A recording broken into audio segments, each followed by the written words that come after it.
अस्सलाम वालेकुम क्लास। आज हम डिस्कस करेंगे binomial probability distribution. Our distribution gives probability of x successes in n trials in a process. इसका मतलब है कि अगर आप कोई ट्रायल करना, कोई एक्सपेरिमेंट करना चाह रहे हैं, फ़र्ज़ करें आप एक्सपेरिमेंट करते हैं कि आपने 50 मरतबा जो है वो एक डाई को रोल करना है, तो आप उसमें सक्सेस रखते हैं कि जो छिक्का जो है वो 6 जो है या 6 का जो फेस जो है वो कितने टाइम्स आएगा, उसको आप सक्सेस कहेंगे। ठीक है, अब आगे इसकी कुछ प्रॉपर्टीज देख लेते हैं। उसमें लिखा a trial has only 2 possible outcomes, a success और फेलियर। यानी कि आपने डाई रोल किया, अगर छिक्का आ गया तो आपका सक्सेस है, और अगर छिक्के के अलावा कोई और नंबर आ गया तो आपका फेलियर है। ठीक है, अच्छा, अब इसमें नंबर 2 पॉइंट है, there is a fix number of trials. मतलब जो एक्सपेरिमेंट करना है उसके नंबर जो है वो फिक्स होंगे, जैसे कि आपने ये बताना होगा कि आपने कितनी मरतबा करना है। And the trials of experiment are independent, यानी कि जब आप एक्सपेरिमेंट कर रहे होंगे तो उसके जो ट्रायल्स हैं वो एक दूसरे से के इंडिपेंडेंट होंगे। मतलब अगर मैंने पहली दफ़ा डाई रोल किया तो छिक्का आ गया, दूसरी दफ़ा डाई रोल किया तो छिक्का आ गया, और तीसरी दफ़ा जो है वो ये इन्फ्लुएंस नहीं देगा कि पहली 2 में अगर छिक्का आ गया तो तीसरे ट्रायल में भी छिक्का आएगा, यानी कि एक दूसरे के इंडिपेंडेंट होंगे ट्रायल्स। आगे हम चलते हैं बाइनोमियल के फॉर्मूले के ऊपर।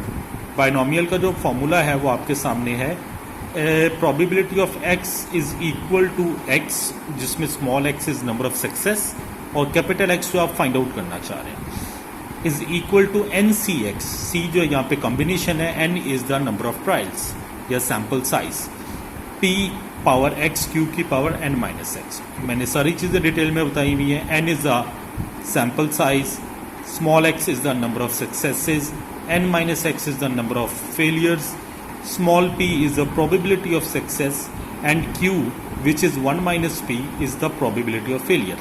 अब आगे क्वेश्चन मैंने लिया है कि लेट सपोज कि हम एक एक्सपेरिमेंट 6 टाइम्स कर रहे हैं, जिसमें n जो है वो 6 है, जिसमें प्रोबेबिलिटी ऑफ सक्सेस जो है वो 0.2 है, प्रोबेबिलिटी ऑफ फेलियर जो है वो 0.8 है, और हमने ये बताना है कि चौथे ट्रायल की क्या प्रोबेबिलिटी आएगी। यहाँ पे स्मॉल p जो है वो ऑन द होल हम एक प्रोबेबिलिटी सपोज करते हैं कि लेट्स से सक्सेस होने की प्रोबेबिलिटी 20% है। ठीक है, और फिर हम इंडिपेंडेंट इवेंट्स की जो है यहाँ पे प्रोबेबिलिटी या इंडिपेंडेंट ट्रायल्स की यहाँ पे जो है प्रोबेबिलिटी निकालते हैं। तो x इज इक्वल टू 4 में क्या किया हमने, ऊपर वाले फॉर्मूले में सारी वैल्यूज़ पुट की और आंसर हमारे पास 0.154 आ गया।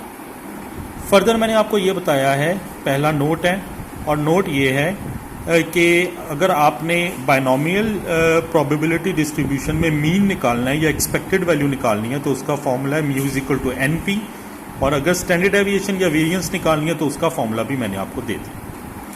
अब नेक्स्ट जो है हमारे पास क्वेश्चन नंबर 2 है, नेक्स्ट एग्जाम्पल है, जिसमें नंबर ऑफ ट्रायल्स 20 है, प्रोबेबिलिटी ऑफ सक्सेस 0.09 है, प्रोबेबिलिटी ऑफ फेलियर हम खुद निकाल लेंगे 0.91, और यहाँ पर आपसे 3 प्रोबेबिलिटीज पूछी गई हैं। पहली प्रोबेबिलिटी है प्रोबेबिलिटी x इज लेस और इक्वल टू 2। तो सबसे पहले देखें कि आपके पास ट्रायल्स टोटल कितने हैं।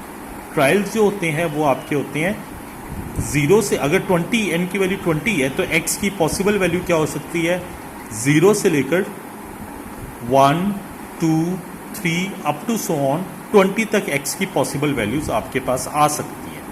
तो प्रोबेबिलिटी x इज लेस और इक्वल टू 2 का क्या मतलब होगा कि आपने x की वैल्यू जो है वो n में से 2 या उससे कम होनी चाहिए। तो 2 या उससे कम में क्या क्या होगा, 2 1 और 0। तो इसलिए मैंने लिख दिया सोल्यूशन में प्रोबेबिलिटी x इज लेस और इक्वल टू 2 में आ रहा है x इज इक्वल टू 0 हमने निकालनी है, x इज इक्वल टू 1 निकालनी है, और x इज इक्वल टू 2 निकाल के आपस में एड अप कर लेना है। हमारे पास सारी वैल्यूज हैं, तीनों को हमने अलग-अलग सॉल्व किया, और सॉल्व करने के बाद जब हमने एड अप कर लिया तो हमारे पास आंसर ए पार्ट का 0.733 आ गया, 4। अब नेक्स्ट हमारे पास क्वेश्चन है प्रोबेबिलिटी x इज ग्रेटर और इक्वल टू 3। अब ग्रेटर और इक्वल टू 3 का मतलब आपको जैसे मालूम है 3 या 3 से ज़्यादा। अब ज़्यादा कहाँ तक, जितने टोटल एक्सपेरिमेंट या टोटल ट्रायल्स हमारे पास हैं, और वो n की वैल्यू क्या है, सैम्पल साइज क्या है 20। यानी कि अब हमने प्रोबेबिलिटी निकालनी है इवेंट्स की 3 से लेकर 20 तक। 3, 4, 5, 6, 7 अप टू सो ऑन 20, जो कि आपको मालूम है बहुत लेंथी प्रोसेस है कि 3 से लेकर 20 तक की अलग-अलग वैल्यूज़ बायनोमियल थ्योरम को यूज़ करते हुए निकाली जाए। तो हम एक फॉर्मूला यूज़ करते हैं प्रोबेबिलिटी का कि sum of all probabilities is equal to 1, यानी कि अगर एक्सपेरिमेंट आपके पास n इज इक्वल टू 20 तक का है तो 0 + 1 + 2 अप टू सो ऑन 20 तक की प्रोबेबिलिटी का अगर आप सम ले लें तो वो 1 के इक्वल आएगा। तो वो मैंने आपको ये जो फॉर्मूला है वो आपको मैंने यहाँ पर मैंने बता दिया कि 0, 1, 2, 3 अप टू सो ऑन 20 तक की जो सम आ रही है प्रोबेबिलिटीज़ का वो 1 के इक्वल है। तो अब हमने इसको 2 पार्ट्स पे डिवाइड किया। एक पार्ट ये रखा कि x is greater equal to 3 में क्या क्या वैल्यूज आ रही हैं 3 से लेकर 20 तक, उसको सेपरेट कर लिया। और जो वैल्यूज रह गई 2, 1, 0 जिसको मैंने लिखा probability x is less than 3, वो मैंने सेपरेट कर लिया। क्योंकि मुझे इतनी ज़्यादा वैल्यूज निकालने की बजाय इस फॉर्मूले को यूज़ करते हुए हम इतनी 3 वैल्यूज निकाल लें और वो उधर जाके माइनस कर दें तो हमारे पास ये वैल्यू आ जाएगी जो हमें हमारे रिक्वायरमेंट होगी।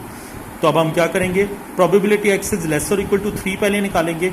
वो हमारे पास क्या क्या है 0, 1, 2 जो कि हमने पहले निकाली है 0.37334। हमेशा ऐसा नहीं होगा कि आपको ने वो पहले निकाली होगी या बाद में भी आपको निकालनी पड़ेगी।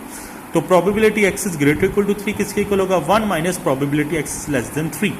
तो उसमें ये तीनों प्रोबेबिलिटीज आप निकालेंगे, सॉल्व करेंगे तो जो भी आपके पास रिक्वायर्ड आंसर आएगा वो आप यहाँ पे लिख लेंगे। तो क्वेश्चन नंबर 18 जो है, सॉरी सी पार्ट जो probability x is lesser than 18, ये आपने खुद करना है। बस मैं हिंट दे देता हूँ, लेस देन 18 का मतलब क्या होगा 0 से लेकर 18 तो शामिल नहीं है, 17 तक आपने प्रोबेबिलिटी निकालनी है। तो 0 से लेकर 17 निकालना मुश्किल है, तो आप क्या क्या निकालेंगे 18, 19 और 20 की प्रोबेबिलिटी निकालेंगे और उसको सॉल्व करेंगे और 1 से माइनस कर देंगे तो आपके पास 0 से लेकर 17 तक की प्रोबेबिलिटी आ जाएगी। तो ये आपने खुद करना है, ठीक है। एनी क्वेश्चन तो आप पूछ सकते हैं।